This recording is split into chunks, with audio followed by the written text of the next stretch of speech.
Hey guys, tonight we set sail into the sticky, smoky world of 18th century Caribbean piracy, but not for battle, treasure, or swashbuckling drama. No, tonight is all about breakfast. You, dear listener, are not a feared pirate lord, nor a plucky cabin boy. You're something far more important. The one person aboard with just enough patience, hunger, and heat tolerance to fry eggs on a cannon barrel. The sun has barely climbed above the sea, but already the air clings to your skin like wet linen. Port Royal is shimmering in the distance. That notorious Jamaican port where rum is cheaper than water and loyalties change faster than the tides. Seagulls scream from somewhere above. The deck beneath your feet is already warm from the early heat, and the ship rocks gently just enough to make a queasy stomach. Queasier, you blink sleepily, still tangled in your hammock, the scent of salt and unwashed linen in your nose. A groggy groan from the bunk next to you suggests you're not the only one waking up to the promise of whatever counts as breakfast out here. There's no kitchen, no chef's hat, and definitely no menu. There's just a sun-baked cannon, some highly questionable meat, and a dream. So, before you get comfortable, take a moment to like the video and subscribe, but only if you genuinely enjoy what I do here. And if you're listening from a port of your own, drop your location and your local time in the comments. I always love seeing where this sleepy little crew sails to each night. Now, dim the lights, maybe turn on a fan for that soft background hum, and let's ease into tonight's journey together. You swing your legs over the hammock and stretch, feeling the crackle of old joints despite your relatively youthful pirate age of, well, nobody really keeps track out here. Time is more of a suggestion on a pirate ship. You might be 20 or 40, depends on whether you count the years spent shipwrecked. The creak of the wooden boards beneath your feet sets the tone for the day. Somewhere below deck, a rat thumps against a barrel, possibly in battle with a crab. Your stomach grumbles, and not just because of hunger. Last night's stew had something that might have once been a mollusk, or perhaps just particularly lumpy seawater. Either way, your belly is in revolt. You head above deck, blinking into the sun. There, lined neatly pirate neatly along the port side, are the cannons. Big, black, Castian monsters, some pockmarked with use, others polished with pride. And today, one of them is going to become your griddle. The idea isn't new. You didn't invent the concept of cannon-cooked cuisine. In fact, it's practically a tradition among the less culinary-inclined sea dogs. With no real galley and open flames being a hazard on a wooden ship filled with gunpowder, pirates got creative. Historians still argue whether this was out of necessity or sheer pirate laziness. But hey, it worked. You crouch near the warmest cannon, an older one, with a wide mouth and just enough flat surface along the top to crack an egg on. Your fingers hover over the cast iron. It's already too hot to touch comfortably, which means it's breakfast o'clock. But let's not rush, because while the cannon is your skillet, the ingredients are another story. You glance at the small pile of potential foodstuffs beside you. There's a suspiciously gray chunk of salt pork, a bruised plantain someone found rolling around in a barrel of rope, and 2 precious eggs stolen, perhaps, from a merchant ship or a distracted shorebird. They wobble slightly in your palm. As you pick one up, pirate life has made your hands steady, but not immune to the anxiety of cracking your last good egg on hot metal around you. The crew begins to stir. A bare-chested man with a gold tooth stretches and scratches places best left undescribed. Another coughs up something best left unexplored. Someone nearby is already sipping from a flask, probably rum. Almost definitely rum. You carefully crack the egg on the lip of the cannon. It sizzles instantly, sliding into a strange puddle that hisses and quivers. A cheer rises from someone behind you. He's done it. Cannon omelette. You haven't. Not yet. The egg's whites are crisping but threatening to slide off into oblivion. You hurriedly shift it with a bit of driftwood. Not ideal, but you're improvising like all great pirate chefs before you. A breeze drifts by, carrying the smell of seaweed, salt, and unwashed socks. Someone is airing out their boots again. You ignore it, focusing on your sizzling masterpiece. This moment is the true start of a pirate's day. No alarm clocks, no spreadsheets, just you, an egg, a cannon, and the soft chaos of floating civilization. And let's not romanticize it too much. The ship is loud, the heat is oppressive, and someone just stepped barefoot onto a fishhook. But it's honest, it's vivid, it's pirate breakfast at its finest. Your egg is edible, maybe. You lift it off the cannon with your piece of driftwood and plop it onto a crust of bread. Not hardtack, not yet. That comes later. For now, this will do. You sit cross-legged on the deck, biting into the cannon-fried delight as a crewmate strolls past and mutters, "Needs salt." Of course it does. Everything needs salt. That's the only thing there's plenty of. Still, you lean back against the cannon, chewing slowly. The waves slap against the hull. The sun climbs higher. Your skin prickles with heat, and your belly sighs in tentative satisfaction. It's not much, but it's breakfast, and on a pirate ship, that's something. The cannon is still warm, but now it smells faintly of egg and burnt dreams. You sit beside it, licking your fingers and squinting into the morning sun as someone behind you stumbles with a half-empty bottle and lands with a thud in a coil of rope. That's breakfast sorted, you murmur, patting your belly with the kind of smugness that only comes from surviving another day without food poisoning. Yet, it's time to clean the cannon. Not because you're neat, mind you, but because this particular iron beast is still a weapon. If a Spanish brig appears on the horizon, it'll need to go from frying pan to artillery in under 30 seconds. So, out comes a seawater and a rag that might once have been someone's shirt, now mostly holes and sentiment. As you scrub, someone else stumbles over, holding a tiny pot in one hand and a curious smirk in the other. "Gonna boil some crabs." "On it," he says. "Caught a few down near the reef." You look into the pot. There are, indeed, a few small crabs, clicking indignantly and possibly plotting revenge. This is not how they imagined their morning. You help your crewmate prop the pot up against the hot cannon, adjusting it with stones and a bit of rope to keep it steady. Pirate engineering at its finest. Boiling water, after all, is a luxury on a ship with limited fire and even more limited patience. The cannon blessedly obliges. Why use a cannon as a cooktop? Well, aside from the obvious fact that pirates didn't exactly have kitchens, fire was always a danger. One spark near a keg of powder, and well, historians still argue whether one unfortunate sloop was lost due to a badly timed stew. Some say it was sabotage, others blame lentils, more practically. The iron cannons absorbed the Caribbean sun's heat like sponges, reaching temperatures high enough to fry, boil, and occasionally char. They weren't elegant, but they worked. And when you're bobbing in the middle of the sea with a hold full of salted meat and regrets, you take what you can get. Your ship, the Pale Marrow, not the worst name, really has 6 cannons. Only one's been commandeered for culinary use, though 2 others bear telltale grease marks suggesting illicit midnight snacks. The quartermaster pretends not to notice. He's more worried about inventory. How many barrels of salt pork remain, who's been dipping into the lime stores, and whether anyone's hiding a secret stash of nutmeg. They usually are. Meanwhile, the smell of crab begins to waft up from the little pot. It's surprisingly pleasant, salty, sea-sweet, with just a whiff of cannon soot.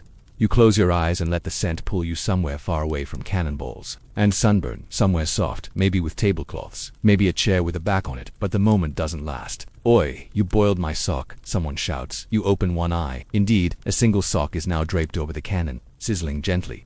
Another crew member has decided it's a good day to try hot ironing his laundry. You watch in silence as the sock begins to blacken at the toes. The crab-boiling pirate looks unimpressed. "Mate," he says flatly, "that was dinner." This is how cannon cuisine works. There's no schedule, no rules, just heat, hunger, and whatever's not nailed down. A fish, a crab, a moldy yammet, all ends up sizzling on iron eventually.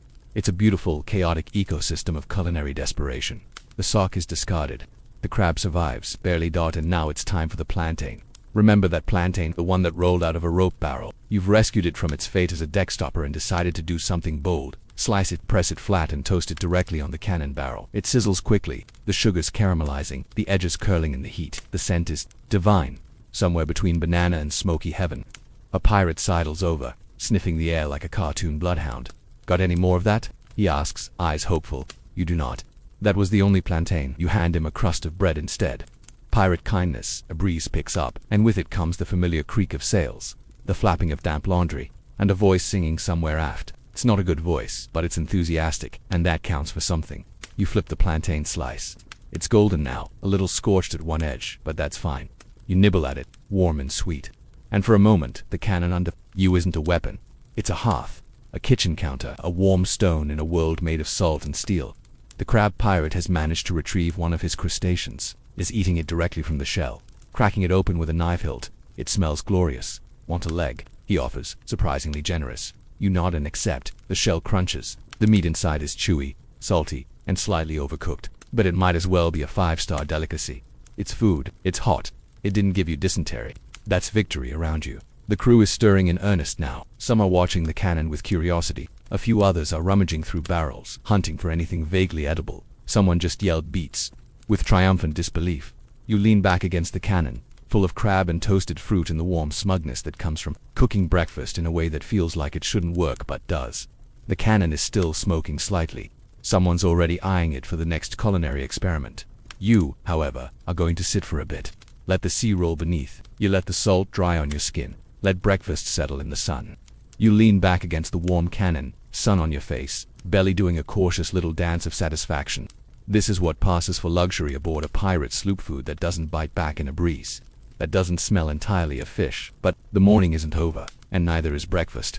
Not really, because someone you can't remember who but they definitely have a small mustache and a fondness for overcomplicating things as decided it's time to bring out the salt pork. Salt pork, in case you've been blessed enough not to know, is a slab of meat preserved in so much salt it could double as a weapon. It's dense, heavy, suspiciously pale, and smells a little like a dock worker's armpit in August. Pirates loved it, mostly because it didn't rot, at least not in ways you could see. Your crewmate slaps the pork onto the cannon with a squelch. It hisses and spits like a cornered cat. The scent is something smoky, salty, meaty, with a definite undertone of old rope. But this is sustenance. This is protein. This is breakfast pirate style while the pork does its thing on the iron. You glance over at a small pile of ingredients someone else has dumped onto the deck.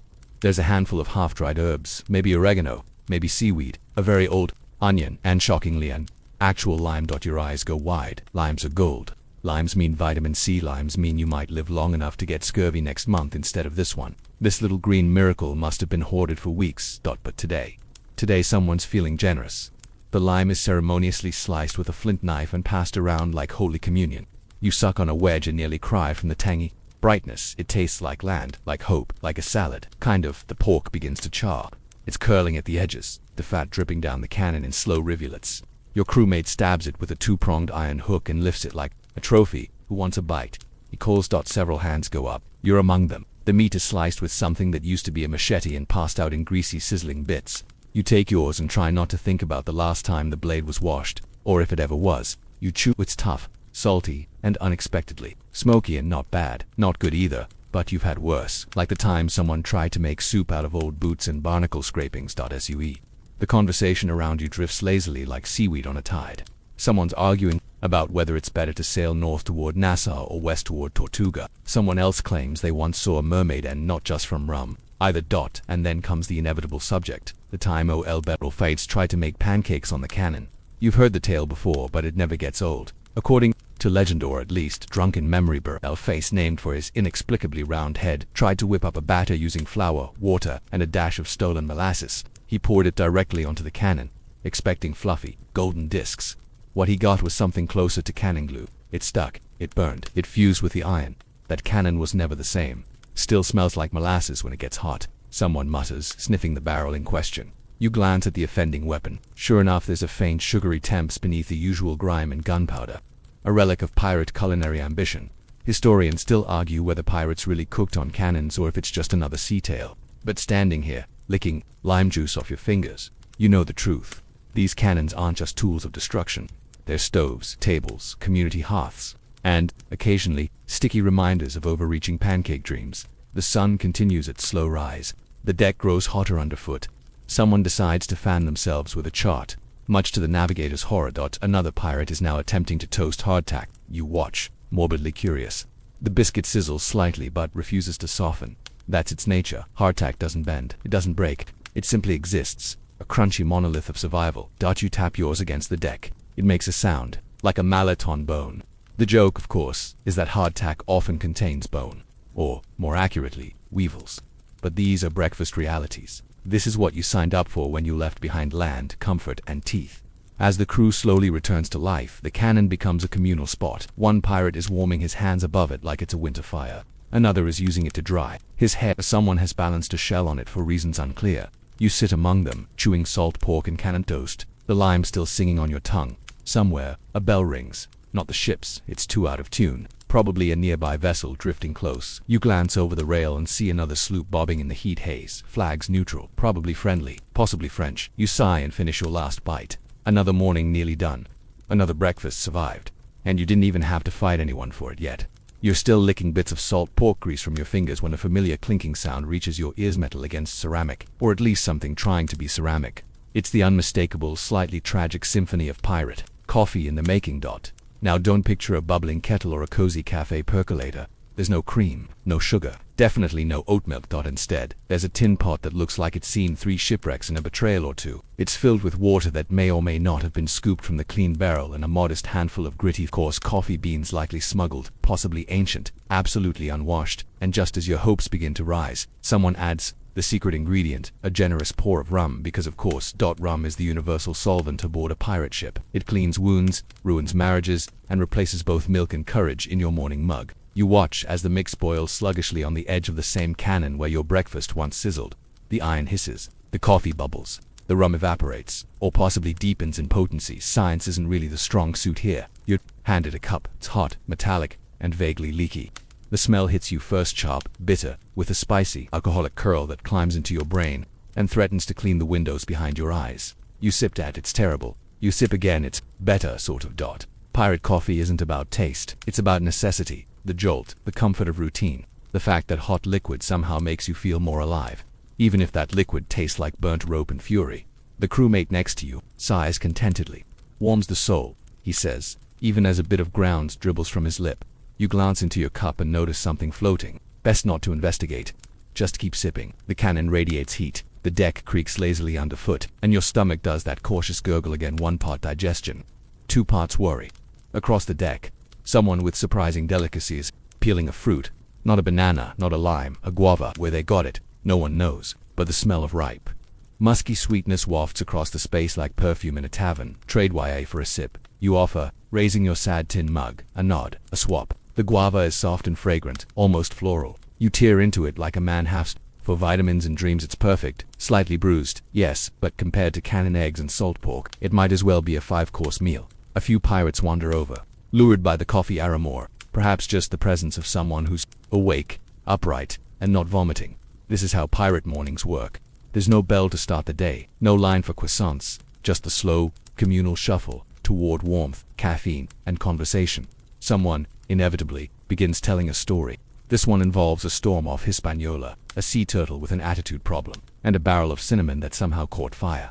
It's absurd. It's probably not true. But the cadence is slow and rhythmic, like waves on a hull, and you find yourself rocking with it.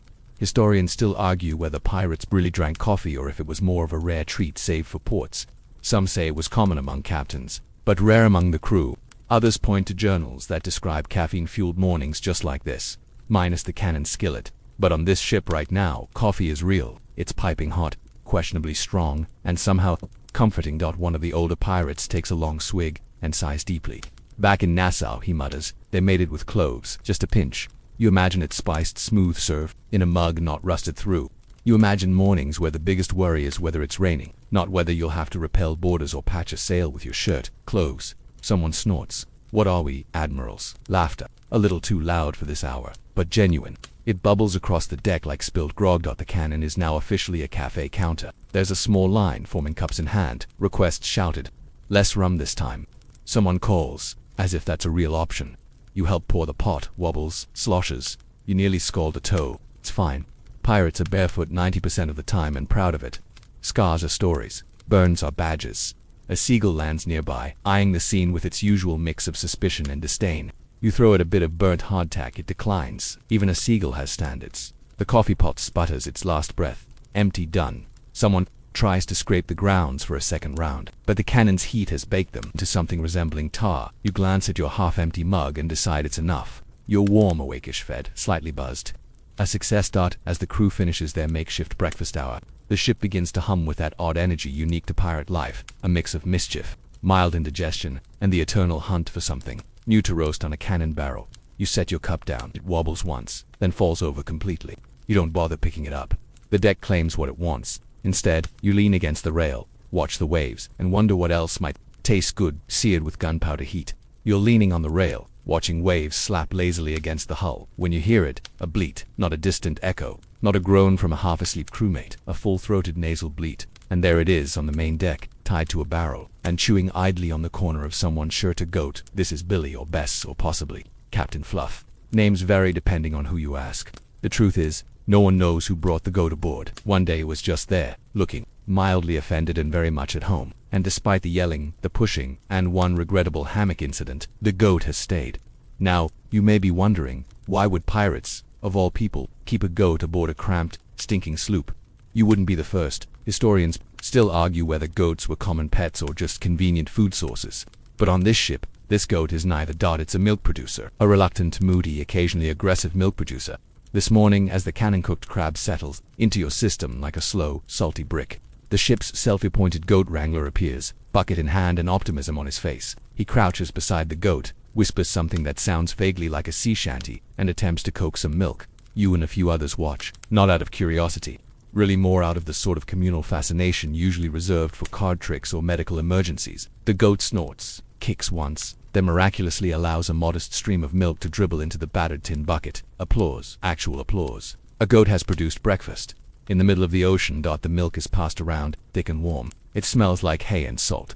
Someone suggests adding it to the next coffee batch. Another gags. You're undecided, but when a tiny splash is poured into a half-full mug of cannon brewed rum coffee, it changes. Not better, just creamier slightly. The goat looks smug. Best thing on this boat, someone mutters, patting its flank, and truly, for all its chewing, its odor and its alarming ability to climb things it shouldn't, the goat brings something. No pirate would ever admit they needed domesticity, a touch of land life. Floating somewhere far from land. There's a whispered rumor that the goat was originally meant to be eaten, but the cook grew attached, or maybe the captain issued a decree, or maybe, just maybe, the goat bit someone important. Whatever the case, the creature is now part of the crew. It even has its own hammock. You watch as the goat, now milkless and deeply bored, starts nibbling on a piece of discarded sailcloth. It looks up, makes unsettling eye contact with you, and bleats again. You nod back. Respect. The deck is starting to buzz, not with action. Exactly, pirates don't move fast unless someone's shouting incoming. Or free rum, but with that slow shift into full consciousness. Sails are adjusted, lines coiled. Someone brushes sand from a boot and accuses another of bringing beach aboard. The accused denies everything. The goat sneezes, and you're curious now about the milk. About the idea of pirate breakfast drinks in general. It can't all be coffee and rum, right? You look around, ask a few quiet questions. Discover that, on rare days like this one when the sea is calm, the sky is clear, and the goat is in a giving mood, someone makes a kind of sweetened milk. They mix goat milk with a drop of molasses and, if you're incredibly lucky, a scrap of cinnamon. Stick. It's heated just a little, either in a battered tin over the cannon or when things are truly peaceful. In a sun-warmed bottle wrapped in sailcloth, you hear about this mythical concoction from a wiry older crewmate with a nose like a beak and a laugh like a crow. He used to serve under a merchant captain who insisted on hot drinks every morning like a gentleman, even if you're sinking. You're intrigued deeply. It sounds soothing, comforting, even so you try to recreate it. The milk is still warm from the goat. The molasses is scraped from the bottom of a jar someone's been hiding under their bunk. The cinnamon, non-existent today. But you add a pinch of black pepper, yes really, and stir it with a splinter. The result is strange, sweet and rich, with a faint peppery kick that tickles your throat. It tastes like dessert and trouble. You love it. You sip slowly, sitting cross-legged near the cannon. Around you, the crew is starting to argue over something. Probably anchor rope. Maybe the moral implications of stealing bananas.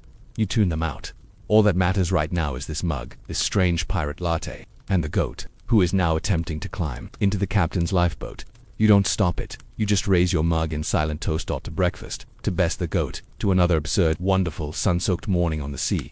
You're halfway through your peppery goat milk molasses invention when the cannon beneath you gives a low metallic pop. Not explosive, just the sound of something crusty falling off its surface. You glance down and see a small blackened remnant of egg white flicking away in the breeze like a forgotten regret. You smile, weirdly proud. Then someone shouts from across the deck, "He's gonna do it." All heads turn.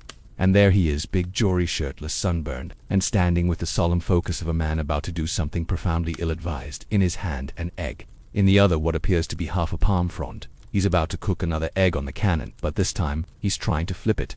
You set your mug down, stand slowly. History is about to be made. Or splattered. The cannon has been regreased with a bit of pork fat. It's slick, shiny, and very, very hot. Big Jory cracks the egg on the rim with theatrical flair. Some shell makes it in naturally and lets the gooey mess slide onto the curved metal. It sizzles, spreading into a misshapen disc. He waits, counts 1, 2, then, using the palm frond like a spatula, he attempts the flip, and fails. The egg launches into the air in a wobbling arc, hangs for a second like a sad comet, and slaps down not back on the cannon, but on the back of Squinty Ned. The scream is high-pitched and deeply offended. The crew erupts into laughter. Even the goat, BLEATS. Ned jumps, flails, and tries to shake the half-cooked egg off his skin, but it clings like betrayal. "You sunnyside bastard," he bellows, whirling on Jory. Jory shrugs, hands up, grinning. "'Twas a flip attempt. 8. Flip asterisk assault. Asterisk. You watch as the situation escalates to the kind of light shoving and name-calling that only pirates can manage, while still holding tin mugs and laughing between insults. No weapons are drawn yet. There's just too much breakfast in everyone's bellies for a proper brawl. Eventually, Ned throws the egg into the sea with great ceremony and an equally great splash. You sip your now cool drink, savoring the mild chaos of pirate domesticity. This is what passes for entertainment in the early morning. Egg slapping, yelling, maybe, if you're lucky. A light chase around the mast, and then, as things settle down, someone points at the cannon thoughtfully. "I bet you could fry plantains better with a bit of grease." The culinary curiosity never ends. You volunteer to try. There's still a bit of that bruised plantain left, and someone's found a lump of old butter hiding under the navigation chestiolo, a bit fuzzy on one corner, but likely edible probably. Most things are. After a certain level of heat. You smear the cannon top with the softened butter using a sail scrap. It melts instantly, bubbling and smoking like a tiny, delicious witch's brew. The plantain slices go on next, and this time, oh, they sizzle like they mean it. Golden caramel edges crisping beautifully. The ship now filled with a smell that makes even the grumpiest crewman drift over to investigate. You flip one successfully with the same palm frond Jory failed with. Redemption for the frond. Look at him, someone says. Proper chef. That one. You bow modestly. The bar is low, but you're proud. You distribute the slices one per pirate, rationed carefully, like treasure. You eat yours slowly. It's sweet, slightly charred, but warm and comforting. A breakfast miracle. Somewhere aft you hear a soft thud. A coconut has fallen from the small net stash above the captain's quarters. No one's claimed it yet. You make a mental note. As things calm down again and the cannon cools a bit from overuse, a new discussion arises. Asterisk, what's the best cannon breakfast ever cooked? Asterisk, the candidates are many. There was the day someone managed to bake a tiny loaf of bread in a metal mug set over the muzzle. It was mostly ash, but the crust was excellent. There was the fried eel incident, surprisingly tasty, until the oil caught a bit of leftover powder and made the eel airborne. And of course there was Pancake Day, Barrelface's cursed molasses batter. Still legendary. You nominate your plantain slices. The vote is mostly positive. Someone still says it needs salt. Everything needs salt, you reply without emotion. Historians still debate the extent to which pirates bothered with actual cooking. Some argue they lived entirely on hardtack and hopes. Others suggest pirates, especially successful ones, took great pride in shipboard food innovations, often driven by boredom, desperation, or misplaced optimism. All you know is that, here and now, with a cannon-turned stove and a crewmate using a spoon to scrape pork fat into a biscuit, you feel oddly at peace. You sit. The sun is higher now, glinting off the waves like spilled silver. The cannon crackles quietly beside you. The goat has stolen someone's hat, and in that moment you think, breakfast on a pirate ship. Not bad at all, especially if no one gets slapped with another egg. The cannon is cooling off now, finally given a break after its heroic run of eggs, plantains, and one near duel. You're stretched out on the deck, your back against a coil of rope, and your hands sticky from either molasses or crab juice. Be both. Your stomach is full, in that pirate way where full still means 40% salt, 10% regret, and a lingering concern about how recently the cookware was cleaned. You exhale deeply, letting the warm breeze brush across your face. The air smells like iron, seaweed, and something faintly medicinal. Someone's airing out a jar of mysterious salve, probably for a burn or a weird rash. You choose not to ask. The sun's climbing now, and so is the heat. The cannon's gone, from frying pan to radiator, still warm enough to toast a hand if you're not careful. A nearby crewmate tests it with a flat piece of fish skin, just to see if it'll crisp. It does, but curls up like a frightened insect. He eats it anyway. You're not judging. The air shifts again, and you catch it, the scent of old rope, tar, and charcoal. It's subtle, but unmistakable. Someone's lit something somewhere. You rise, stretch, and follow the smell to the stern, where a pirate with long sun-bleached hair and a missing eyebrow is slowly waving smoke away from a small iron pan held over a coil of rope that's gently smoldering, making biscuits. He grunts. You blink. That pan hasn't been seen since it fell overboard 6 months ago. Apparently he dove for it, or found a new one, or just pretended it's the same. Either way, he's cooking. Not on the cannon, for once, but over a tiny makeshift ember nest. The smoke drifts upward in slow, lazy trails. The sky above is cloudless, impossibly blue, and the sailcloth overhead flaps gently with the rhythm of the ship. You take a seat on a crate nearby, soaking in the moment. It's hot, sticky, the kind of humid that makes your shirt think twice about being a shirt and try to evolve into soup. Your eyes drift closed briefly, and the world narrows to sound the soft flap of canvas, the pop of bubbling fat from the pan, the low murmur of pirate gossip. Someone's talking about a storm that might roll in tomorrow. Another's convinced they saw a ghost ship at dawn that wind carries in the scent of something sweet, unexpectedly sweet. Burnt sugar, maybe. Someone somewhere is charring fruit, pineapple perhaps, or overripe mango, the pirate version of dessert. You inhale deeply and let your mind wander. There's a rhythm to this kind of life, strange, unstructured, and gently ridiculous. Breakfast blurs into late morning without much fuss. No one's keeping time. The sun is your clock, the goat your Waithervane, and the groaning of your stomach your only real appointment. Beside you, a crewmate begins sketching something on a plank of wood with a bit of char. It looks like a map, or possibly a doodle of the goat wearing a crown. It's hard to tell. You nod in approval. You've forgotten how many days you've been at sea. The land is a distant concept now, rumors of trees, chairs, and beds that don't sway. All that matters is this moment. A calm morning, a warm breeze, a semi-cooked fish skin, and the rising buzz of crew chatter that feels almost like a lullaby. This is when you notice it. The light's different. Not just brighter but sharper. The clouds have pulled back, and everything looks a little too crisp. The kind of morning clarity that pirates distrust immediately. Too calm, too quiet. You glance around. Others have noticed too, the ones who've been at sea long enough to read the weather and the wrinkles of the waves. There's no panic, just awareness, a tensing of muscles, a few more glances toward the sky, and yet breakfast continues. Because pirates are above, all committed to eating first and worrying later. The smell of toasted rope and saltfish continues to swirl. The biscuit pirate offers a bite of his creation. It's hard on the outside, soft in the middle, and slightly gritty. You nod in approval. He beams like a proud tavern chef. Someone nearby starts humming, a low tune, one you don't recognize. It's calming, circular. You find yourself tapping a finger along with it, matching the rhythm of the waves, and in that strange stillness, sun, salt, smoke, and sleepy song you feel it, the peculiar magic of mornings at sea. They're not quiet, exactly, but they are steady. The ocean doesn't rush. It doesn't need to. It just swells and breathes and carries you along. And with a cannon still faintly warm beside you, a belly half full of cannon crab, and the aftertaste of pirate coffee still doing strange things to your tongue, you let yourself ease back into the gentle buzz of the day. Nothing urgent, nothing sharp, just heat, humming, and the smell of something slightly burnt in the best possible way. The hum of pirate morning stretches long and slow, like an old rope frayed in places, but still holding strong. You're just beginning to consider another cup of something, coffee, rum, or possibly just plain seawater at this point when a familiar scraping noise captures your attention. It's the sound of a lid being pried from a storage barrel. Not just any barrel, the biscuit barrel. Your spine straightens instinctively. Not because you're excited. No, this is more like the anticipatory tension of watching someone open a coffin you suspect might still be twitching. Hardtack. The crew calls it sea biscuit, though it's neither fluffy nor biscuit. Why? It's a slab of ancient flour, water, and loathing, baked until even the weevils give up. Sailors of every era have chewed on this dental nightmare. Pirates were no exception. The pirate opening the barrel, Freddy, you think, with the big eyebrows and that faint, constant whistle in his nose, pulls out one piece and taps it against the side of the cannon. Clink. Then the deck clunk. Then, for fun, his own forehead thud, still intact. As expected, he holds it aloft like a prize. Fresh as the day we stole it, he declares.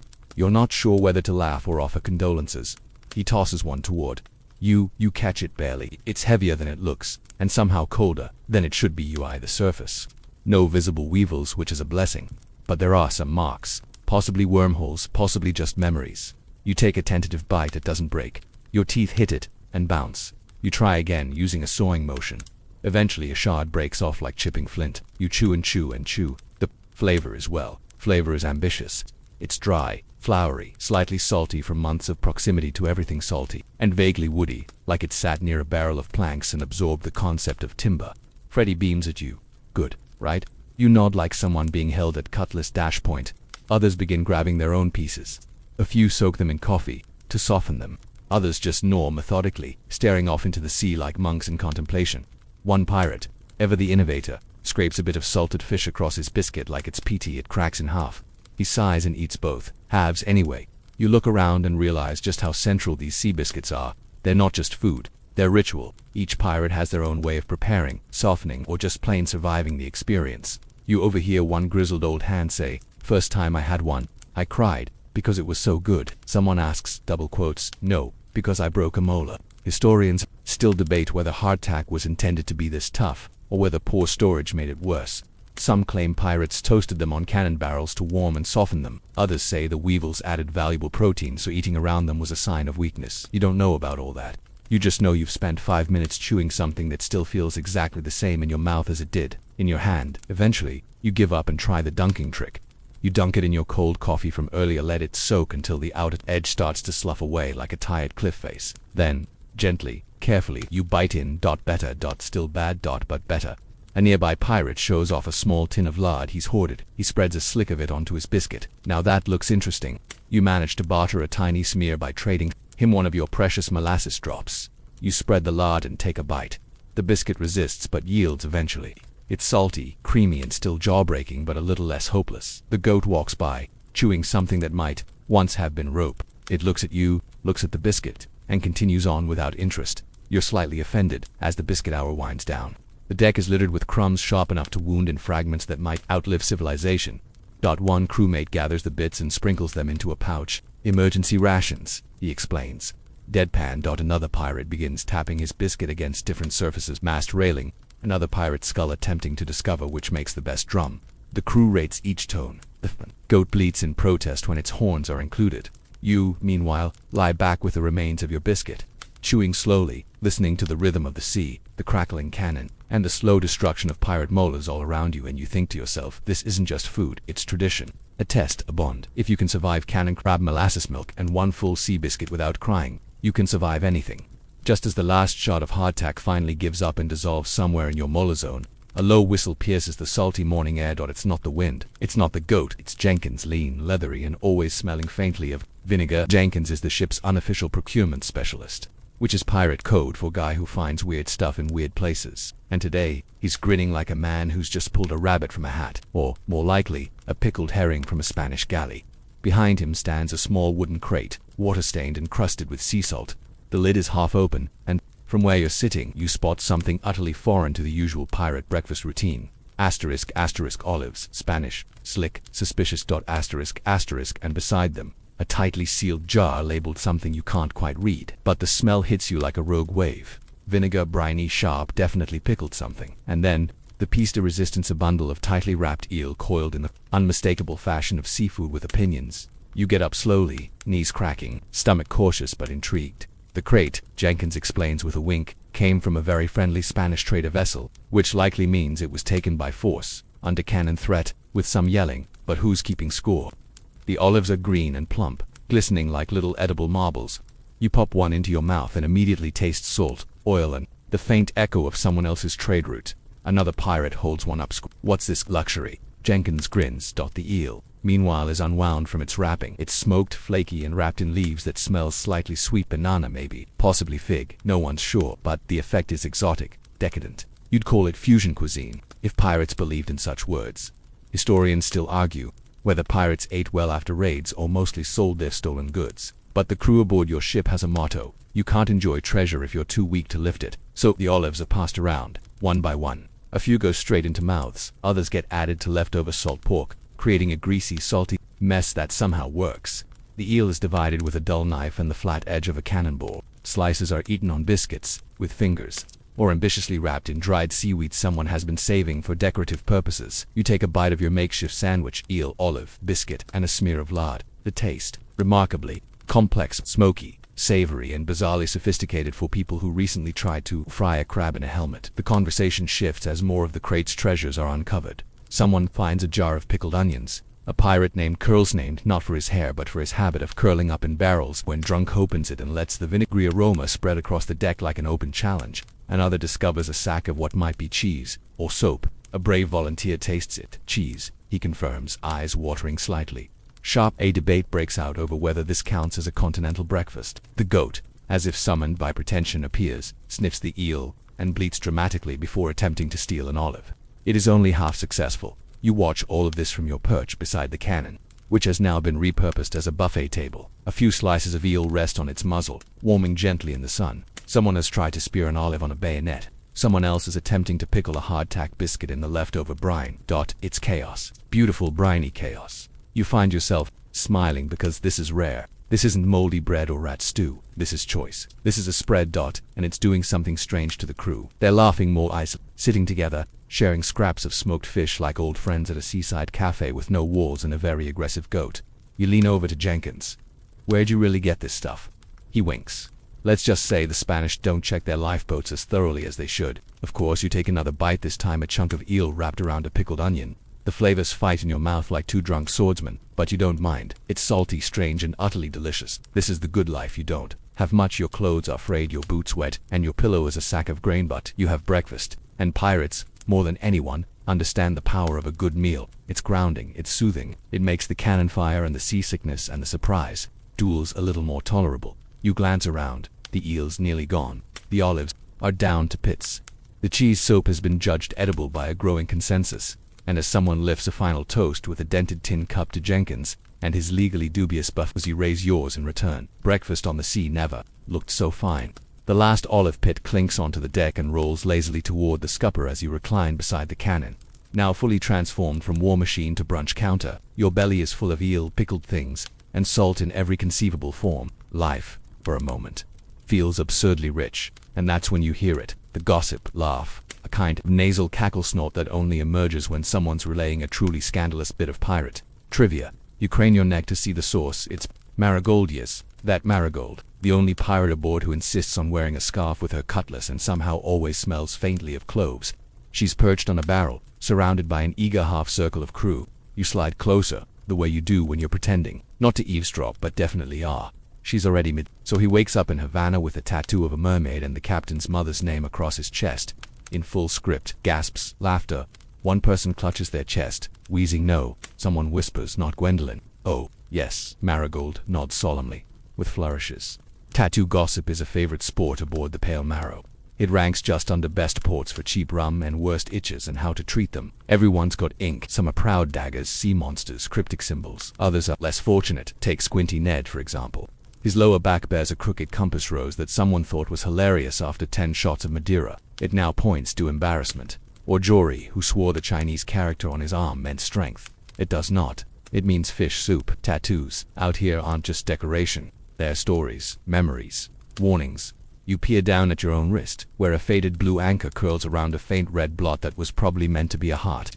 You got it after your first raid, when adrenaline was high and the ink was suspiciously thick. Some say it was squid-based, others say it was soot and spit. Either way, it's yours. Marigold shifts gears. Speaking of hearts, she says, voice dropping like an anchor, did anyone see what Gaskin tried to cook this morning? All eyes turn toward the lanky pirate currently lounging beside a coil of rope, trying to look innocent.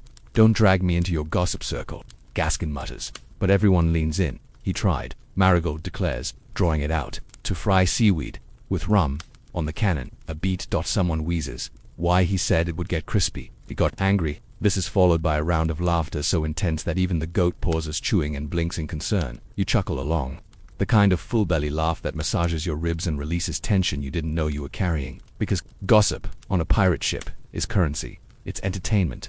It's how you remember who tried to cook a pufferfish, or who accidentally married someone in a port where that sort of thing happens after 2 drinks and a waltz. But it's more than that. It's bonding between cannon scrubbings and watch duty and the occasional existential dread of being adrift on a floating pile of rotting rope. Gossip is the social glue. It doesn't matter if it's true. It matters that it's told well. One pirate, Barley, perhaps the worst liar aboard, chimes in with a tale about a man he met in Martinique who kept a monkey trained to play the lute. No one believes it, but it's told with such conviction. No one cares. Did it play sea shanties? Someone asks. No, only hymns, Barley replies without missing a beat. You sip from your mug lukewarm brine with a hint of lime now and watch as the crew dissolves into gentle arguments, wild embellishments, and at least one reenactment, involving a bucket and a mop used as a wig. The captain appears briefly, eyeing the scene. He nods once, satisfied that no one's dead or fighting over weapon oil, and vanishes again. His tea hour is sacred, and you let the stories wash over you, because after the cannon breakfasts and the pickled eels and the battles of the hardtack, this moment of shared absurdity is what makes it all worthwhile. You learn that Jenkins once tried to tattoo a map on his leg, but it smeared when he sweat. That someone once mistook barnacles for free snacks. That Curls may, in fact, be married to someone in Port-au-Prince and simply forgot. Someone else admits, under duress, to naming their left bicep the Admiral. The goat sneezes, laughter continues, and for a moment, under the rising sun, surrounded by tattoo regrets and half-true tales, you forget about the cannon, the war, the stink, and the sky. You just exist, part of the story, part of the ship. The cannon is finally cooled to the touch, its surface streaked with grease and ghostly outlines of eggs past. The breakfast experiments have come to a close for now. Though someone is still eyeing a leftover onion with dangerous intent, you're considering whether to clean your cup or just abandon it to the sea when a hush rolls across the deck. Not silence, but a pause. A shift. You glance up and see it, a dark smudge on the horizon, just where the sky meets the sea. Clouds slow rolling, with a faint violet tinge. The kind that speaks of rain, but not the soft kind. A storm might be coming. You're not the only one who sees it. The crew starts to move in that slightly faster pirate version of hustling. Sails are checked, ropes tightened, buckets gathered. The cannon is gently abandoned, someone tossing a bit of cloth over it like tucking in an elderly pet. Breakfast hour is over. Now it's battening time. The captain appears again, teacup in hand, frowning into the distance. He gives a small nod. Squall, maybe, he murmurs, or Poseidon's having indigestion again. You finish your drink, possibly the last warmish thing you'll have for a while, and begin helping where you can. Nothing too dramatic. You're not hoisting sails or shouting orders. You're securing hammocks, tucking tools into storage, tying barrels down just a bit tighter than usual. That and then the wind changes. It doesn't blow. It shifts. Like a lazy beast rolling over. Sails flap once hardened. The air turns damp, thick with anticipation and the smell of distant rain. The sky is darker now. The sun tucked behind a wall of incoming clouds that crawl like smoke. Reckon we'll ride it out, someone mutters. Just a little one. But everyone moves faster just in case. You tuck the goat under an awning. It protests mildly, chewing on the corner of your sleeve. You let it. It's nervous too. Historians still argue whether pirate ships were well prepared for storms or just rode them out with luck and bravado. Some say they lashed themselves to the masts. Others claim they'd pray, drink, and hope for the best. On your ship, you do a little of everything. A sailor pours a round of something strong. Someone else mutters a prayer to no god in particular. Another tucks a soggy biscuit into their boot for later, which raises several questions you choose not to ask. The cannon, now cool and crusted, gets a last-minute wipe from a surprisingly sentimental pirate with a red scarf. Can't lose the stove, he says. Best cooking we've had in weeks. You smile and give it a pat. Stay warm, you murmur to the iron beast, as if it can hear you. The first raindrop lands. It's big, heavy, the kind that hits with a plop, not a splash. That, then another, then 10. Within moments, the deck is alive with motion. Pirates pulling tops, dragging crates, cursing as boots slip. You wrap a piece of cloth around your head and brace yourself. The storm doesn't roar in, it seeps. It creeps across the sky and settles in, a steady curtain of rain and wind that howls without screaming. The ship tilts slightly, groans under the weight of wind pressing against its sails, and you hold fast to a rail as water sprays into your face. And yet, heaven in this, there's a kind of rhythm. The storm rocks the ship like a lullaby from a particularly grumpy sailor. The rain hits in pulses. The wood creaks in time. It's chaos, but organized. No shouting, just movement. You duck under a tarp, squeeze in beside two other damp pirates and the goat, which looks utterly unbothered and is still chewing. Someone passes around a flask. It's strong, medicinal. It burns in your chest and clears your nose in one go. Outside, the waves slap against the hull, hard but not angry. The sky is a swirl of pewter and slate. You close your eyes for a moment and just listen. There's something almost peaceful in it. The way the ship dances with the water.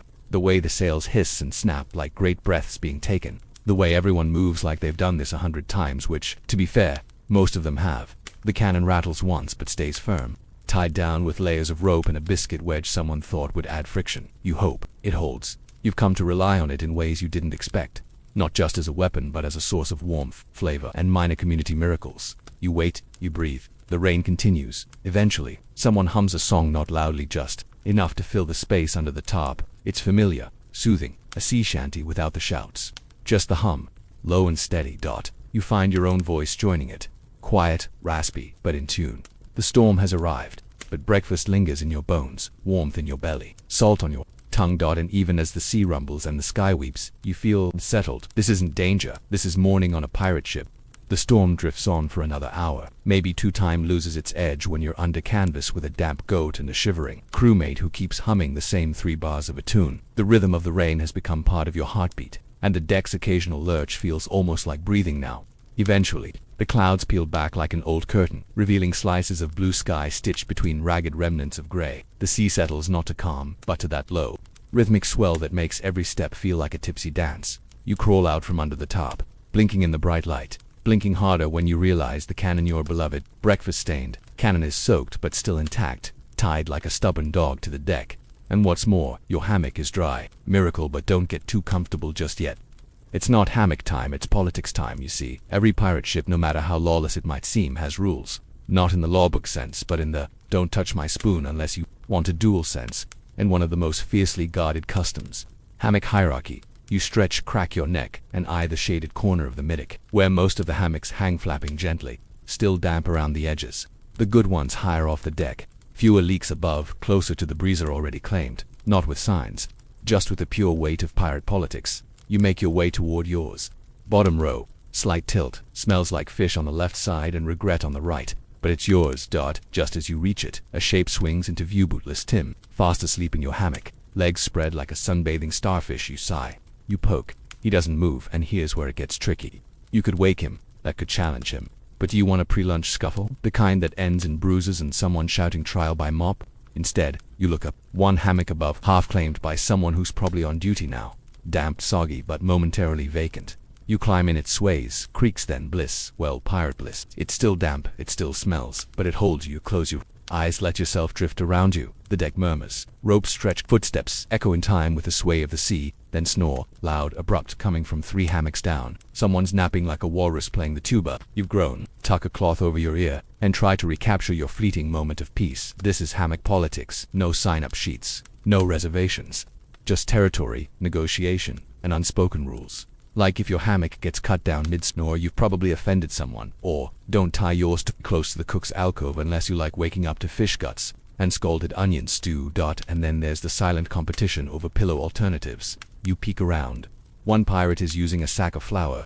Another has a rolled-up map. One ambitious soul appears to have stitched a pillow from old bandanas and dried moss. You're using a balled-up shirt you haven't worn since cut. It smells faintly of citrus and broken promises. You tuck it under your head. Historians rarely talk about how pirates slept.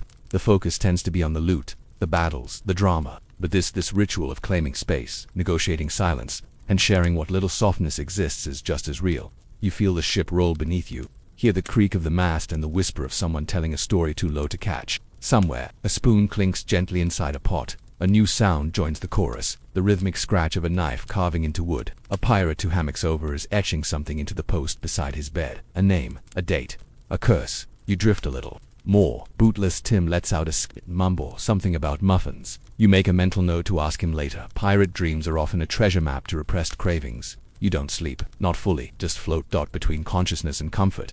Between the cannon that cooked your breakfast and the storm that washed your feet, and you think despite the chaos. The hammocks. The goat that somehow climbed halfway up the rigging. There's a rhythm here. A soft, strange rhythm. And right now it's yours. You wake, or rather, unfloat from your not quite nap to the sound of animated arguing. Not the dangerous kind.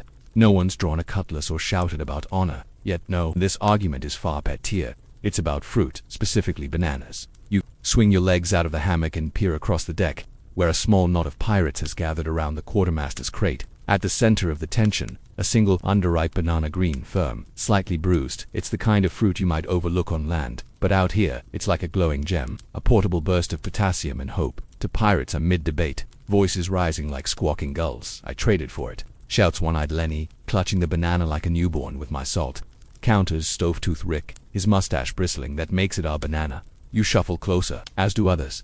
No one wants to miss this. The banana in question, that was apparently bartered earlier in the morning with a passing canoe, to locals who paddled up beside the ship selling fresh goods for salted fish, rope scraps, and in Rick's case, the last of his cured sardine stash. You remember the canoe. 2 wiry men with wide hats, baskets of goods, and expressions of profound disinterest. The trade was swift. Barter on the high seas is rarely elegant, but this one ended with a banana and a coconut, both now at the heart of a diplomatic crisis.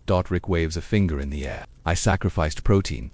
That gives me full nibble rights. Nah, Lenny argues. I handled the trade, carried the goods, took the risk. It's mine. The banana, meanwhile, just sits there, unripe, innocent. You step closer. Why don't you share it? You suggest, already regretting your decision to speak.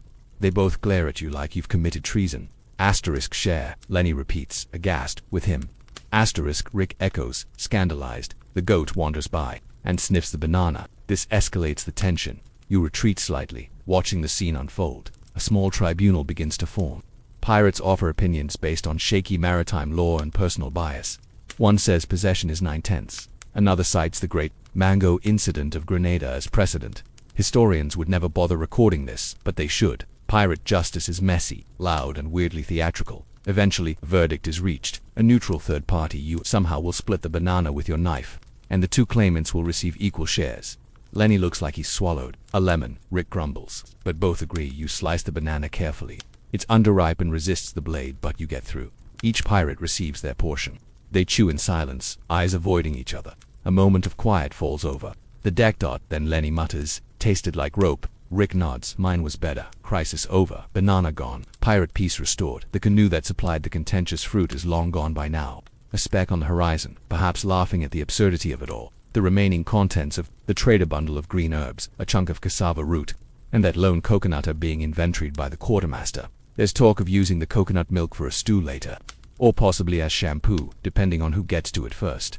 You lean against the rail and watch the waves, still chuckling. Banana diplomacy. Just another Tuesday on the pale morrow. Someone sidles up next to you, a newer crewmate with a crooked smile and a belt full of spoons. "Jano," he says, "I once saw a man get stabbed over a fig." You raise an eyebrow. "A dried fig," he adds with emphasis. You nod solemnly. Figs'll do that. Food, especially the rare, the sweet, the fresh, holds a power out here that coin and plunder just can't match. A soft banana is worth its weight in rum. A lime can be a peace offering, a guava, a silent apology. As the banana argument fades into shipboard legend, new tasks begin to take shape. Someone's talking about boiling cassava. Someone else is asking if the goat can digest coconut. You're wondering if that coconut has enough meat in it to sweeten hardtack. A questionable idea, but when has that stopped anyone? The cannon glints in the sun, a smudge of banana still clinging to its surface like a final punchline. And with the wind back in your sails and banana drama in the past, the day continues its lazy salt-blown rhythm. You're still wiping banana resin from your knife when the mood on deck suddenly shifts again. Not dramatically, not violently, but with that subtle, unmistakable tension that rises when two pirates lock eyes across the ship, and both want the same thing. A mango. Not just any mango. The mango. It sits alone in a crate, golden skin freckled and slightly squishy at the base of fruit on the very cusp of perfect ripeness. Someone must have forgotten about it after the morning's trade chaos. It's nestled between a moldy yam and a handful of wilting greens, practically glowing. Two crewmates spotted at the exact same time, mole-faced Grigsby and Sable Jean. You know both well enough to realize this is going to be delicate. Grigsby has a way of staring at things like he's already eaten them, while Jean handles fruit with the reverence of someone raised in a port where mangoes were considered sacred. Their hands reach toward the crate. Grigsby grabs it first, but not Felicia. Fingertips. Jean stops, tilts her head. You sure you want that? Grigsby freezes. Found it fair and square. You also once called a coconut a cantaloupe, she says, circling slowly. I'm not sure your eyes know what they're seeing. Around them, a subtle circle is forming. Pirates love a duel, but they love a food-related almost duel even more. Fewer injuries, more fruit. The goat snorts. Someone places a barrel nearby in case sitting is required. Jean raises a hand.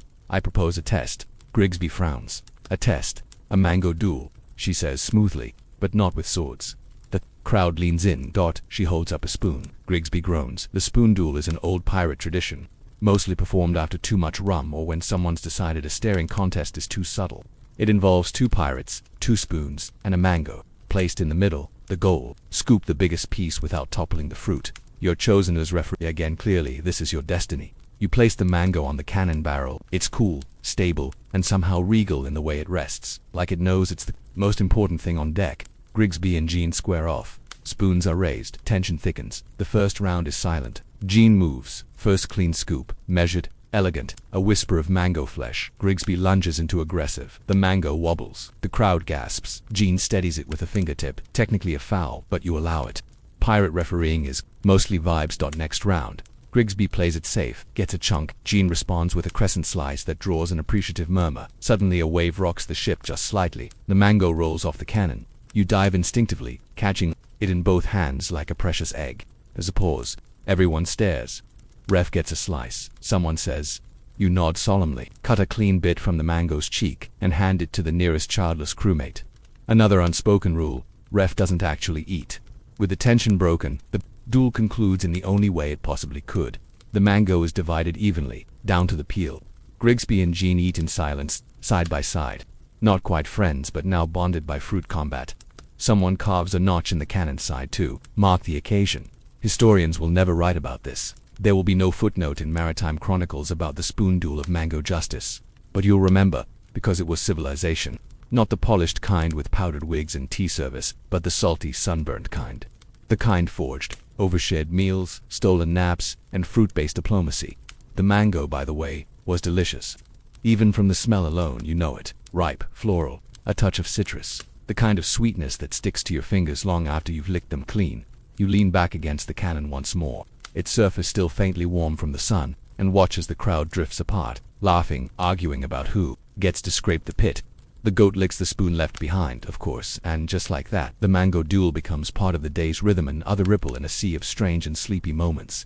The cannon, now a war memorial to the great mango incident, rests peacefully under a napkin someone respectfully draped over it like a royal shroud. You step away from it slowly, sipping from a mug that now holds something called lemon brine. You didn't ask. You just nodded when it was offered.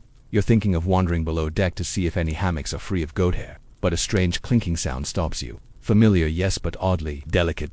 It's porcelain. That's right, porcelain. On a pirate ship. You turn, and there he is, Captain Yarrow, standing near the helm like a brooding aristocrat, holding an actual china teacup. He sips pinky. up his coat long red, unnecessarily flared at the cuff spillows slightly in the breeze. You've never seen him without it. The teacup isn't a joke. He drinks tea every morning, without fail. No rum, no goat milk, no cannon roasted crab. Essence. Tea. You watch from a respectful distance as he turns slowly and says, to no one in particular, nutmeg today. A touch of clove. The bergamot's faint, but it sings if you listen. Everyone pretends not to hear. Yarrow's tea habit is well known, but not well understood. It's part affectation, part ritual, part mystery. Some say he was once a naval officer, exiled after a scandal involving powdered wigs and a stolen compass. Others think he simply likes the ceremony of it all, which, on a ship of barefoot spoonduelers and cannon cooks, is deeply suspicious. You lean over to Jenkins. Where does he even get the nutmeg? Jenkins shrugs, probably keeps it in the skull of an enemy admiral or something. The captain continues his tea session with quiet dignity. He stirs it with a real silver spoon no one knows where. He got that either, and sniffs the steam like a sommelier. Hints of vanilla, he murmurs. Possibly from the smugglers off Tortuga. Poor storage, but charming flavor, bleat, and somehow you believe him. Historians still debate whether pirate captains maintained habits from their pre-pirate lives. Some did. Some became pirates because they liked hats, but tea. That's a different breed of devotion. A crewman, Marlin Jaquance, tried to sneak a sip. The captain didn't say a word. He just looked at him, quietly, for 3 solid minutes. Marlin never tried again. He doesn't even drink anything warm anymore. You step a bit closer now. Just close enough to hear the quiet clink as the captain places the teacup back on its saucer, which rests on a wooden crate lined with velvet. Velvet, it's all so elegant, so delicate. On a ship that once used a cannonball to tenderize fish. And yet there's a kind of logic to it. In a world of storms, betrayal, and overly aggressive mango negotiations, a cup of tea is control. A choice, a ritual. Even if the leaves were stolen and the water heated by fire-bent nails in a tin kettle balanced over a candle. The captain turns slightly, eyes scanning the deck. You're caught mid-sip of your Le Monde brine, trying to look casual. He nods at you. You nod back. He gestures subtly to the crate. Would you like to try some? Time freezes. Say no, and you risk disrespect. Say yes, and you enter a world where flavor notes are debated like battle tactics. You say yes. He pours carefully. The stream dark and fragrant, steam curling like a question mark. The cup is warm in your hands, surprisingly heavy. You sip. And the taste. It's delicate, warm, sharp with spice, smooth at the back. Not like the pirate brews you've endured. It's layered, intentional, a tiny miracle in a cup. You glance up. The captain is watching. You nod once. He smiles, and that's it. That's the whole interaction. You walk away a little straighter, somehow. As you return to your corner near the cannon, Jenkins eyes you. Did you drink the captain's tea? You nod. What's it like? You pause. Tastes like not getting keelhauled today, you say, and that, truly, is the highest compliment aboard. You're still swirling the last remnants of the captain's tea in your mouth, trying to place the exact undertone. Is it cinnamon, or just the phantom taste of safety? When you hear a loud hiss and a distinctly piratical curse. Back at the cannon. A new breakfast experiment has begun. It's short Bill this time. A man whose culinary instincts were once described as ambitious but blind. He's hovering over the cannon's muzzle with a wad of dough clutched in his floury hands and a glint in his eye that suggests either brilliance or disaster. Historically, with Bill, it's been disaster with a sprinkling of brilliance. You squint at what he's doing. It looks like pancake batter. Sort of. You approach cautiously. Bill, what exactly is that? He grins, revealing a worrying number of gold teeth. Flatbread or cannon bread. Maybe a new kind o' biscuit. Don't know yet. Had flour, had water, bit o' lard, tossed in some dried crab meat. Thought, why not? You stare at the mix now slowly blistering atop the cannon. It's spread like an amoeba, its edges crisping, center bubbling suspiciously. A sweet, sour, savory scent, lard, salt, and just a hint of seafood dread. Bill pokes it with a spoon. D'you know, we might be onto something. You squat beside him, curiosity outweighing caution, and if it burns, he shrugs. Then it's black bread. It doesn't burn. Miraculously, it cooks. Slowly, unevenly, but it forms a crust, a golden, slightly puckered top. A bottom you could probably skate on. He cuts it into quarters with a dagger and offers you one. You bite. Chewy, salty, slightly crunchy at the edges, and surprisingly not awful. Little more onion, you say thoughtfully, and this could pass for food. Bill beams like you've knighted him. Thought about adding pickled fish, but that seemed fancy. The crew starts to gather. Is that cannon bread? Someone asks. Is it sweet? Another hopes no, you answered, but it might be food. That's all it takes. Bill makes another batch. This time he adds dried mango bits someone's hoarded in a sock. It's less successful, burns a little. Fruit turns bitter. The experiment has begun. Soon a full-on bread line forms. Sailors offer ingredients. Salt, dried herbs, stale beer, even a pinch of sugar from someone's personal stash. Someone volunteers to butter the cannon with leftover pork grease. That it becomes a team effort. Cannon bread evolves from strange experiment to cultural event. Spoons clatter, dough is kneaded on any flat surface, and someone starts humming a tune to match the sizzling. This is how civilizations begin. You're offered another piece, this one flavored with a splash of rum and, strangely, black pepper. It's not amazing, but it's warm, textured, and wholly new. You chew thoughtfully, tastes like ambition. Bill nods solemnly. We'll remember this day, and he's not wrong. Historians rarely record the birth of pirate foods. Recipes didn't survive, but taste lingers. This might be the origin story of a future tavern delicacy. Hot iron flat cake. Cannon griddlebake, Bill's regret. Someone, moved by the moment, tries to preserve the recipe. By scratching it into the mast with a fishbone, it reads, ***1 fist flour, 1 splash water crab. If the got it salt, for luck heat till smoke or smell good, ***, you admire the artistry. Another pirate tries. A version with coconut shavings and curses when it fuses to the cannon. We've lost a good coconut, he laments, scraping away the goo. You take a break to fan the smoke. The cannon, faithful as ever, keeps cooking. Until someone asks, what if we tried cinnamon? You freeze. Everyone looks toward the captain's quarters, the nutmeg, the clove, the cinnamon, his spices. An eerie silence falls. Then someone whispers, you ask him, not me. I like my teeth. You raise your eyebrows. We don't ask. We request a consultation.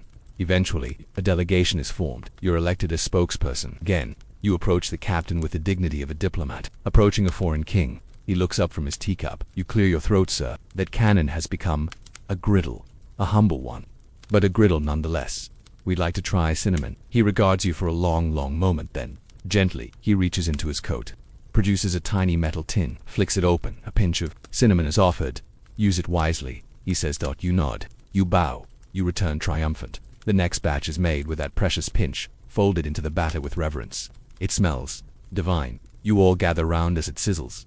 Golden brown, crisp edges, a soft steam rising. You bite, and for the moment, you're not at sea. You're not in rags. You're not a person who once ate crab from a boot. You're dining, and the cannon, that soot-stained barrel of iron fury, has never been so beloved. You're still savoring the last cinnamon-infused crumb of cannon bread when a scream pierces the air, high-pitched, theatrical, and not at all life-threatening. My spoon is gone. All heads turn, standing mid-deck, arms flailing like a distressed seagull, is Cobbler Dan, the ship's unofficial craftsman of everything slightly useful. He's wearing a shirt that might have once been white, now mostly the color of spilled tea, and pointing dramatically at the spot where, until 5 minutes ago, his hand-carved coconut spoon had been sunning itself beside the cannon. The spoon is legendary. In a small, deeply specific way, shaped from a green coconut husk, burnished smooth with sand, and inscribed with a tiny, uneven etching of what Dan insists is a kraken, but looks suspiciously like a lopsided pear. He calls it all Slurpee, and now, gone. The deck buzzes, instantly with the excited dread of a low-stakes mystery. The kind people want to be part of, like someone stealing a sock or misplacing the captain's tea napkin. This is juice. I left it right here, Don insists, pointing at a coil of rope, right next to the butter rock. You lean in, arms crossed, and who would want a coconut spoon? He glares at you. It took weeks to make. Someone mutters, more like minutes, and to cuts. But Dan is undeterred. He begins interrogating everyone. In his own way, have you seen my spoon? No. Then what's this in your pocket?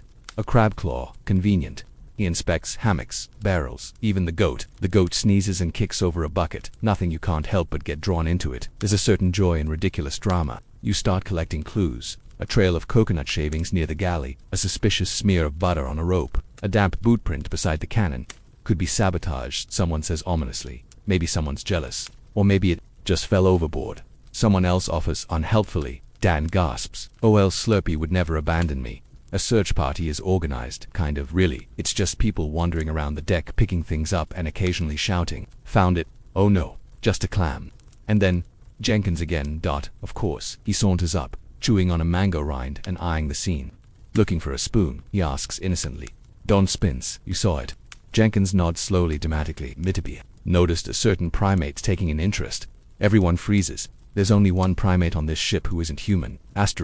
Francisco, the monkey. No one knows where he came from. One day he just appeared curled in the crow's nest, chewing a bit of string, staring into souls. He's not technically anyone's pet, but he's stolen enough shiny buttons and earrings to qualify as a menace with excellent taste. "Where is he now?" you ask. Jenkins shrugs. "Last I saw, he was trying to sharpen a fish hook with his teeth." You groan. Because of course he was. The crew fans out again, this time in earnest. Monkey retrieval requires speed, strategy, and at least one bit of fruit for bait. You find Francisco lounging behind a stack of crates, surrounded by shiny things and bits of twine. and right there clutched in his tiny foot the spoon or asterisk what's left asterisk of it. It's still spoon-shaped mostly. A little gnawed, a bit cracked. Don falls to his knees. Asterisk Slurpee. What have they done to you? The monkey squeaks, drops the spoon, and scampers up the rigging, chittering with what sounds suspiciously like laughter. Dan cradles his creation. It's not ruined, but it's changed. The croquembouche now looks more like a very surprised jellyfish. You pat his shoulder. It's got character. Dan nods solemnly. Battle scars. A small ceremony is held. The spoon is oiled with coconut fat and placed reverently back beside the cannon. Under watch this time. And just like that, life resumes. A spoon lost, a spoon returned, a monkey scolded, a mystery solved. Historians rarely cover these kinds of events, small absurdities that make up the real tapestry of pirate life, but they matter. They remind you that even in a world of storms and swords and cannon fire breakfasts, it's the tiny, silly things that keep morale afloat. As Dan resumes eating his hardtack stew with a slightly more jagged old Slurpee, you lean back and smile. Sometimes, you think, the spoon is the treasure. The spoon is safe, the monkey is smug. The cannon has gone quiet for now, a sullen iron giant slick with the aftermath of melted coconut butter and biscuit crumbs. You sit with your back against it, legs stretched out, a gentle breeze ruffling the ends of your salt-stiffened shirt. Then you hear it, the unmistakable sound of someone crying out in frustration, followed by a groan so deep it has the texture of a shipwreck. U-turn. It's Harrow, hunched over the rail, mouth agape, eyes wide in agony. He clutches his face like it's about to fall off. Tooth, he mumbles. It's my tooth. You winced sympathetically. Everyone on board knows this pain, the dreaded hardtack molar incident. He staggers to the cannon, sits down hard, and holds out a chunk of biscuit. It's barely dented. This cursed thing betrayed me. Someone nearby mumbles. Again. You know the drill. Pirates didn't have dentists. They had creative optimism and very low standards. Toothache wasn't just common, it was practically a rite of passage. The mix of sugar rare, rum not rare, and hard weevil-ridden biscuit ensured dental ruin by age 30, or 20, or Tuesday. Harrow moans again, eyes watering. Feels like someone's trying to mine gold in my gum with a bayonet. You offer him the only remedy available, a cloth soaked in rum and shame. He presses it to his jaw. It does nothing. Someone else offers to have a go with a pair of pliers. Harrow declines. Barely. You sit with him for a moment, watching the gentle rock of the sea, the clouds gathering like lazy sheep overhead. He takes shallow breaths. Then he says, "You know what the worst part is?" You brace. "I didn't even like the biscuit." You nod slowly, solemnly. No one likes the biscuit. Toothaches was such a regular feature of ship life that they shaped behavior. Who chewed on what side?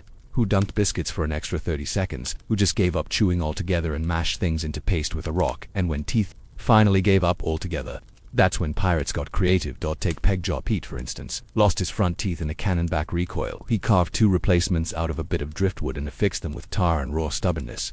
The result, a terrifying grin and a lisp you could hear from neighboring ships. Then there's Mumbles, a sailor so plagued by molar issues he gave up on solid food entirely. Survived for 3 months on mashed yam, grog, and occasionally the inside of sea urchins. Claimed it improved his singing voice. It didn't.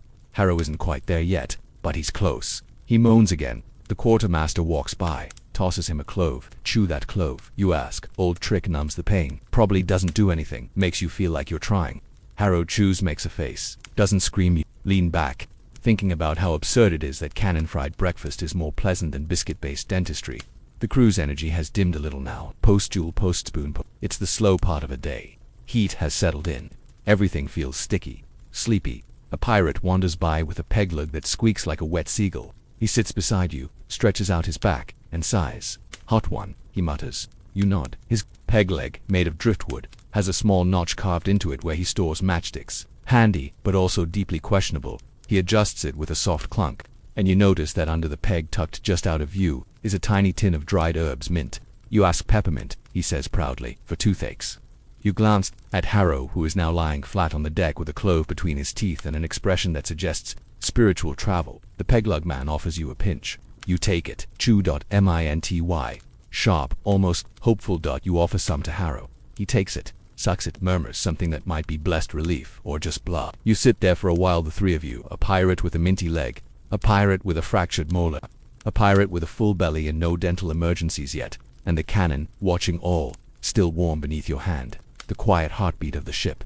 You think about what you've eaten today. Crab, bread, pickled eel, a hint of cinnamon, a sliver of mango, possibly your own dignity. It's been a very pirate kind of morning. You close your eyes, just for a moment, letting the taste of peppermint linger. The breeze cooled the back of your neck. And for now, no more biting, no more biscuits, just quiet and breath and cannonside comfort. The day drifts on in a lazy spin of sun and creaking sails. The worst of the toothache has subsided, thanks in part to peppermint and a generous swig of rum. So strong it probably disinfected the deck on the way down. You're leaned up against the cannon again, belly full, mouth numb, and mind meandering somewhere between actual thoughts and the kind of daydreams only pirates and poets are allowed to have. That's when you hear it soft at first, like wind curling in the sails, then stronger, louder, a familiar rhythm tapping against your ribs. Sea shanties, but not the rowdy kind. These are the sleepy ones. The rare melodic tunes pirates hum when they're not shouting orders or waving cutlasses, but digesting strange breakfasts and soothing aching gums.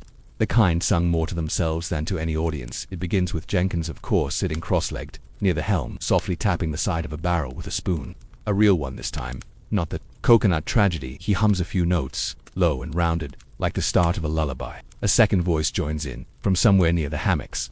Then a third, drifting down from the rigging. Soon, it's everywhere, and you hum too, that you don't even realize you've started.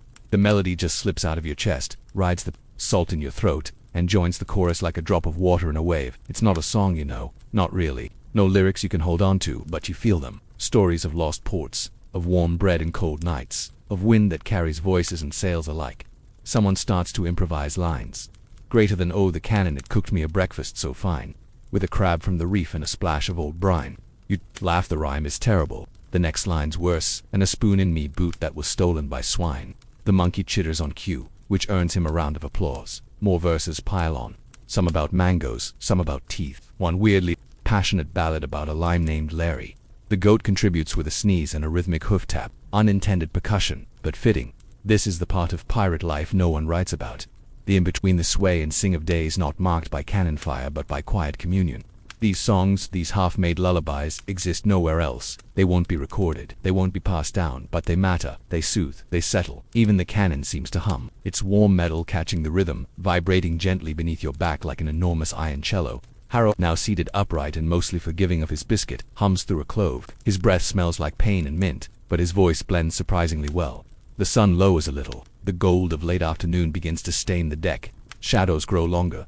The wind softens. And the song, it shifts, it slows. The beat drops to something steady like a mother rocking a cradle. Someone adds a harmony. It's off-key. It's perfect. You lie back against the cannon fully now, eyes closed. The wood beneath you groans gently with the sea's movement. You feel the ship breathe. You feel yourself drift. You remember other mornings, other noises, the chaos of boarding, the screams of a skirmish, the clang of metal. But not today. Today was crab and cannon bread and mango diplomacy. Today was coconut spoons and cinnamon charity, and one very well-timed banana feud. Today was the slow, silly, sacred truth of pirate life. And now this, a song to soften your belly, a rhythm to cradle your mind. You hum one last note, let it fade and breathe. The sun leans into the sea now, not falling fast, but melting slowly, like a candle giving in after a long day of holding shape. The whole sky deck sail, and even your skin glows in syrupy hues of orange and honey. It's the kind of light that makes pirates look almost heroic, even with crusted shirts, tangled beards, and breath that still smells faintly of smoked eel. You're sitting right where you've spent most of your day, beside the cannon. It's not hot anymore. It's warm in the way a stone feels after a full day of sunlight, comforting, not scorching. Its surface is crusted now with a dozen culinary scenes. There are the faded rings of cannon bread batter, a smear of mango resin, and what might be the last traces of a stolen spoon duel. You could clean it, but not tonight. Tonight, it deserves to rest. So do you. Around you, the deck moves with the gentle rhythm of a ship that's eaten too well and is now ready for a nap. The sails above flap only slightly, like a giant exhaling in its sleep. A few pirates mill about quietly, finishing the day's rituals, coiling rope, washing hands in shared buckets, adjusting hammock ropes for the night. The goat, surprisingly clean, trots past and nudges a half-eaten biscuit with its nose, then settles down beside the cannon like a loyal sentry. Even Francisco the monkey has gone quiet, curled up somewhere in the rigging with his hoard of stolen buttons and remains of a lime. You look around. Squinty Ned is already asleep, his snoring rhythmic, like the ocean's own percussion section. The rest of the crew drifts nearby, not quite asleep, not fully awake, just hovering in that liminal hour when day surrenders to night, and pirates surrender to gravity. The last light slips below the edge of the sea, and now stars begin to appear. First a few, shy and small, then more, brighter, bolder. The sky opens like a curtain, revealing the universe behind it. You tilt your head back, the breeze softens, the ship rocks gently, and you feel it. The sea is singing lullabies again. You Stretch out fully on the deck, using your balled-up jacket as a pillow. Not fancy, but it holds your head. The wood beneath you is firm and familiar. It creaks and groans softly with the ship's movement. As if talking in its sleep, the smell of the day still lingers: charred crusts, crab shells, old brine, and a faint hint of burnt cinnamon. Oddly enough, it's comforting. It smells like life, like you were here, like today mattered, and it did. It wasn't a day of battles or treasure, no port raids, no storms has survived, but it was a day of cannon-cooked breakfast, of spoon legends, of mango diplomacy and powdered cinnamon from a captain who drinks tea like he's at a palace instead of a creaking death. It was a day of laughter, of mild-toothed trauma, of singing soft sea shanties in the glow of fading sun. You breathe in deep. The air is cooler now, a little damp. You let your lungs fill slowly, then release the breath just as slowly, as if pouring it gently into the night. You close your eyes for a moment, then open them again, because you don't want to miss this. The stars above you are bright now, unfiltered, uninterrupted. You don't know their names, but you recognize their shapes. You've watched them long enough to know which ones mean home, which ones mean open sea, and which ones just twinkle because they know you're watching. Someone strums a soft note from a fiddle. Where they got a fiddle, no one knows, but it's there. A note or two, nothing more. Not a performance, just presence. Music for whoever's still listening. You shift slightly, settling more comfortably against the cannon's belly. You've made peace with this thing. It's no longer just a weapon. It's a friend now, a stove, a table, a witness, a patient, soot-covered companion that's seen more breakfasts than it has battles. At least today. You give it a small pat, more gratitude than anything else. And then silence. Not absolute silence, of course. The ship still breathes. The sea still rocks. Somewhere, someone coughs gently into a sleeve. But it's the kind of silence that holds you, that wraps around your shoulders like an old blanket. That says, you're safe enough, for now. The crew is mostly settled.